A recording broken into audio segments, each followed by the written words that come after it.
বিরাট তারার অবসান হতে চলছে। ভারতীয় ক্রিকেটের ইতিহাসে আরেকটি বড় অধ্যায়ের ইতি টানতে চলেছেন বিরাট কোহলি। আভিজাত্যের প্রতীক সাদা জার্সিটা তুলে রাখতে চাচ্ছেন আসন্ন ইংল্যান্ড সফরের আগেই। Board of Control for Cricket in ইন্ডিয়াকে তিনি জানিয়েছেন টেস্ট ক্রিকেট থেকে অবসর নেওয়ার কথা। গত এক মাস ধরেই বিসিসিআই কর্মকর্তাদের সঙ্গে চলছিল কোহলির আলোচনা। শেষ পর্যন্ত টেস্ট ক্রিকেট থেকে বিদায়ের সিদ্ধান্ত নিয়েছেন তিনি। তবে এখনও চূড়ান্ত ঘোষণা আসেনি। ধারণা করা হচ্ছে আসন্ন ইংল্যান্ড সিরিজেই হয়তো হতে পারে তার শেষের শুরু। গেল কয়েক মাস ধরেই বোর্ডের সাথে এই বিষয়ে কথা বলেছেন কোহলি। এখন তিনি মনোযোগ দেবেন কেবলই ওয়ানডে ক্রিকেটে। যদি কোহলি সিদ্ধান্ত না বদলান তাহলে 14 বছরের এক গৌরবময় টেস্ট ক্যারিয়ারের পর্দা নামবে, যেখানে তিনি 123টি টেস্ট খেলেছেন, যার মধ্যে 68 ম্যাচের দায়িত্ব সামলেছেন অধিনায়ক হিসেবে। সুস্বাদু বাদাম, তিল আর স্বাস্থ্যকর গ্লুকোজ সব মিলিয়ে প্রাণ পিনাট বার। প্রাণ পিনাট বার, স্মার্ট কিছু খাও। জিতেছেন 40 ম্যাচেই। টেস্ট ক্যারিয়ারে মোট 9230 রান করেছেন 46.85 গড়ে।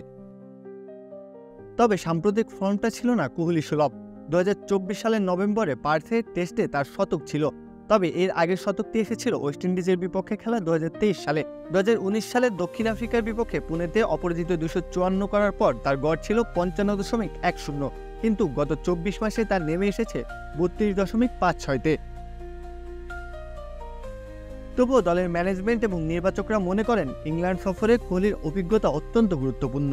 রোহিতের অবসরের পর এবার ভারত দল মাঠে নামবে নতুন অধিনায়কের অধীনে। তাই তো কোহলির বর্ণিল ক্যারিয়ারের অভিজ্ঞতা কাজে লাগাতে চায় টিম ইন্ডিয়া।